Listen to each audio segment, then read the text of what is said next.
Transistor की biasing देखने वाले हैं, क्या होती है। ट्रांजिस्टर बाइसिंग का अर्थ होता है जो ट्रांजिस्टर के टर्मिनल होते हैं उनको नियत मान की डीसी प्रदान करना ही ट्रांजिस्टर की बाइसिंग कहलाती है। उसके इनपुट में जो हमें वोल्टेज देना है वह एक नियत मान का वोल्टेज होना चाहिए। यदि वह वोल्टेज नियत मान का नहीं होगा तो जो उसका आउटपुट हमें प्राप्त होगा वह क्या होगा, सही आउटपुट प्राप्त नहीं होगा, वह एक हमें विकृत या खराब आउटपुट हमें प्राप्त होगा। दूसरा, यदि हम उसको नियत मान की डीसी प्रदान नहीं करेंगे तो जो हमारे ट्रांजिस्टर की दक्षता है वह भी क्या होगी, प्रभावित होगी, और जो हमने मानक तय किए हैं इनपुट और आउटपुट के वह प्रभावित होंगे। इसलिए हमें ट्रांजिस्टर को एक नियत मान की डीसी देना ही क्या कहलाता है, बाइसिंग कहलाता है।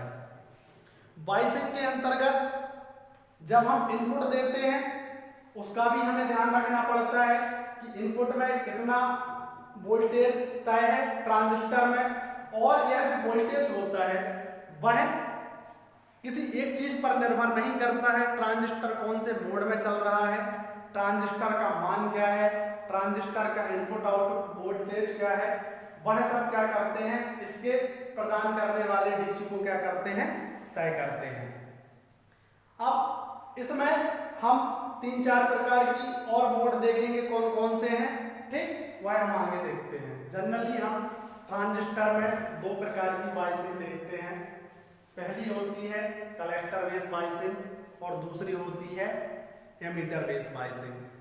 कलेक्टर बेस बाइसिंग को हम फॉरवर्ड बाइस में भी यूज कर सकते हैं, रिवर्स बाइस में भी यूज कर सकते हैं।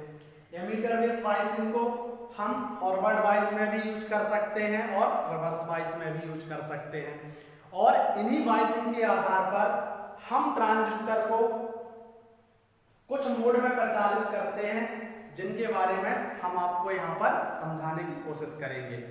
हमें जिस प्रकार का आउटपुट चाहिए रहता है हम उसी के हिसाब से ट्रांजिस्टर को उस मोड में क्या करते हैं, प्रचालित करते हैं। और भी प्रकार की बाइसिंग होती है, लेकिन अभी हम कलेक्टर बेस बाइसिंग और एमीटर बेस बाइसिंग के आधार पर ट्रांजिस्टर के प्रचालन मोड को यहाँ पर देखने वाले हैं। ट्रांजिस्टर बाइसिंग में हम ट्रांजिस्टर को कॉमन बेस और एमीटर बेस 2 प्रकार की बाइसिंग में उपयोग करते हैं, और उन्हीं दोनों बाइसिंग को हम अपनी उपयोग के हिसाब से फॉरवर्ड में और रिवर्स में क्या करते हैं, अरेंज करते हैं या उपयोग करते हैं। और जो हमारी उपयोगिता होती है उसी के हिसाब से हम ट्रांजिस्टर का प्रचालन मोड निर्धारित करते हैं। यहाँ आपको 4 प्रकार के प्रचालन मोड समझाने की हम कोशिश करेंगे कि यदि हम ट्रांजिस्टर के टर्मिनल में बाइसिंग इस प्रकार रखते हैं तो हमें आउटपुट में उनकी उपयोगिता क्या प्राप्त होगी। सबसे पहले आप देखेंगे यहाँ पर प्रचालन मोड, जो आपके 4 प्रकार के मोड दिए गए हैं। यह एमीटर जंक्शन है, यह कलेक्टर जंक्शन है और यह उसके उपयोग है। एमीटर जंक्शन का मतलब यह है कि जब हम एमीटर को प्लस में और बेस को माइनस में जोड़ेंगे तो वह कहलाएगा हमारा फॉरवर्ड, और ऐसे ही हमारा कलेक्टर के लिए रहेगा। और जब इनका जो हमें उपयोग लेना है उसके हिसाब से हम क्या करेंगे, इनकी बाइसिंग क्या करेंगे, तय करेंगे। पहला है हमारा सक्रिय मोड, जिसको हम क्या बोलते हैं, एक्टिव मोड बोलते हैं। यदि हमने एमीटर जंक्शन को फॉरवर्ड में लगाया है और कलेक्टर जंक्शन को रिवर्स में लगाया है तो हमें एक्टिव मोड प्राप्त होगा।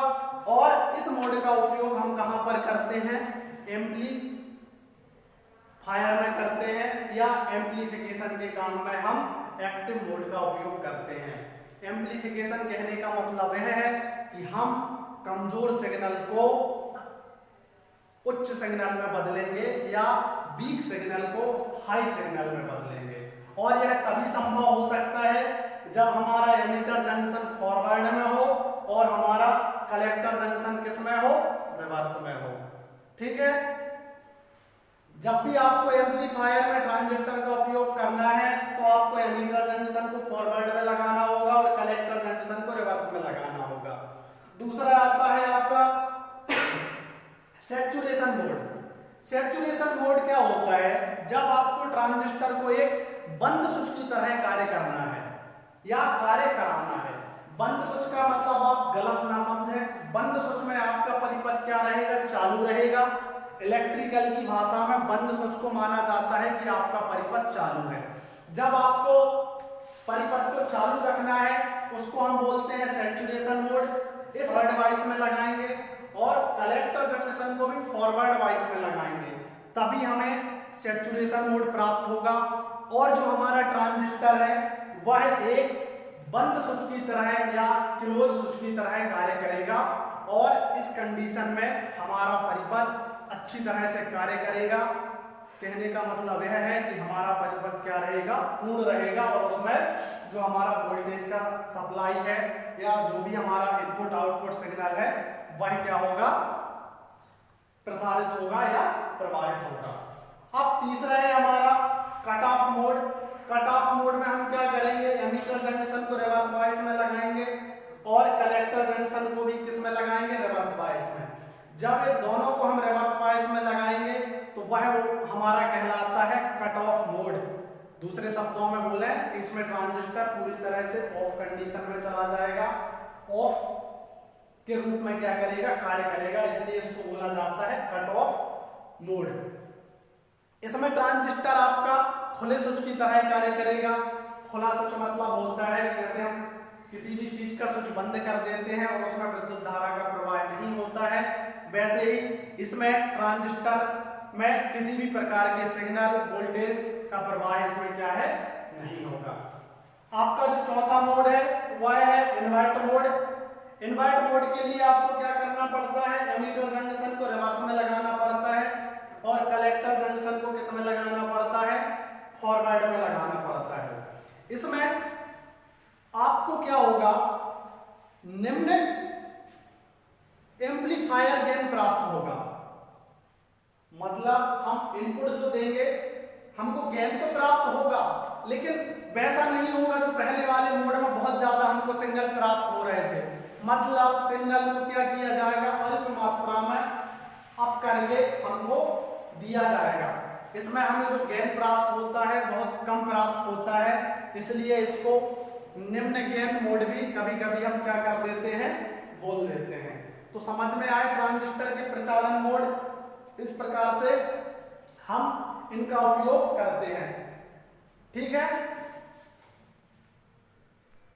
बायसिंग में जो पहली विधि या मेथड है वह है बेस प्रतिरोधक बायसिंग विधि। नाम से ही स्पष्ट है कि हम प्रतिरोधक कहाँ लगाएंगे?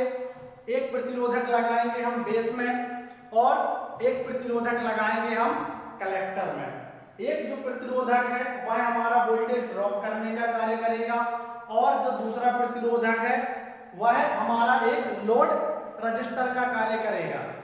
जो हमारा एमीटर वाला बिंदु है हम उसको क्या करेंगे? कॉमन कर देंगे। हम इसमें इनपुट बेस और एमीटर के माध्यम से देंगे और जो हमें आउटपुट प्राप्त होगा वह कलेक्टर और बेस के माध्यम से प्राप्त होगा। ठीक, इसका डायग्राम हम यहां पर लगा देंगे तो देख लेना। ठीक है। इस विधि में हम एमीटर को कॉमन कर देते हैं या एमीटर को अर्थ कर देते हैं।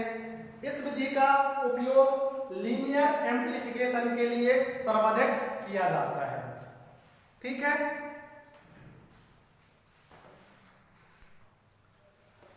ट्रांजिस्टर बायसिंग में जो हमारी अगली विधि है वह है फीडबैक प्रतिरोधक बायसिंग विधि। यह जो हमारी बेस बायसिंग विधि है उसका एक उन्नत संस्करण है या जिसको हम बोले एडवांस वर्जन है। इसमें हम क्या करते हैं कि जो रजिस्टर का एक सिरा है वह हम सीधे कलेक्टर से जोड़ देते हैं और जिसकी वजह से जो हमें रजिस्टर का मान है वो क्या रखना पड़ता है? कम रखना पड़ता है और इसी की वजह से इस परिपथ में हमें एक स्थिर ऑपरेटिंग बिंदु प्राप्त होता है।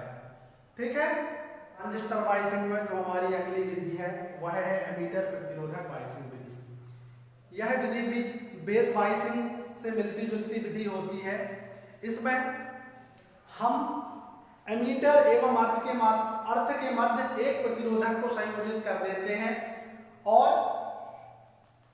कर देते हैं इसलिए इसको हम क्या बोलते हैं, फीडबैक प्रतिरोधक बायसिंग विधि बोलते हैं।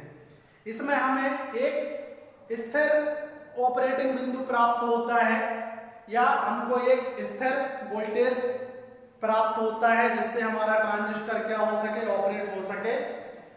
एमीटर फीडबैक बायसिंग विधि में हम जो प्रतिरोधक एमीटर एवं अर्थ पॉइंट के बीच में लगाते हैं उसके कारण हमें आउटपुट में एक डीसी वॉइस प्राप्त होती है या एक स्थिर डीसी वोल्टेज क्या होती है, प्राप्त होती है।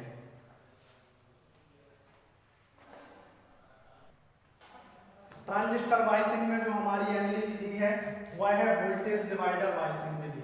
यह सबसे अधिक प्रयुक्त की जाने वाली विधि है। इस विधि को सबसे अधिक प्रयोग में लाया जाता है। इसमें क्या किया जाता है, हम जो बेस को प्रदान करने वाली बायस या वोल्टेज है उसको स्थिर बनाने के लिए दो रजिस्टर लगाते हैं जिसमें से दोनों रजिस्टर वोल्टेज डिवाइडर के रूप में कार्य करते हैं और जो हमारा बेस है उसको एक स्थिर बायस प्रदान करते हैं या क्या करते हैं, एक स्थिर वोल्टेज क्या करते हैं, उसको प्रदान करते हैं। जो हमारा दूसरे नंबर का रजिस्टर होता है वह कलेक्टर धारा को कुछ हद तक नियंत्रित करने का कार्य कर रजिस्टर को वोल्टेज डिवाइडर के रूप में प्रयोग करने पर जो हमारी कलेक्टर धारा है उसको भी हम क्या कर सकते हैं, नियंत्रित कर पाते हैं। और साथ ही साथ इसमें हम जो कैपेसिटर लगाते हैं वह भी हमें एक स्थिर डीसी वॉइस प्रदान करने का कार्य करता है। इसमें हम जो परिवर्तन होते हैं उनको भी क्या करते हैं, कुछ हद तक कंट्रोल कर पाते हैं। इस प्रकार से इस विधि का उपयोग हम ट्रांजिस्टर बायसिंग में करते हैं और यह सबसे अधिक प्रयोग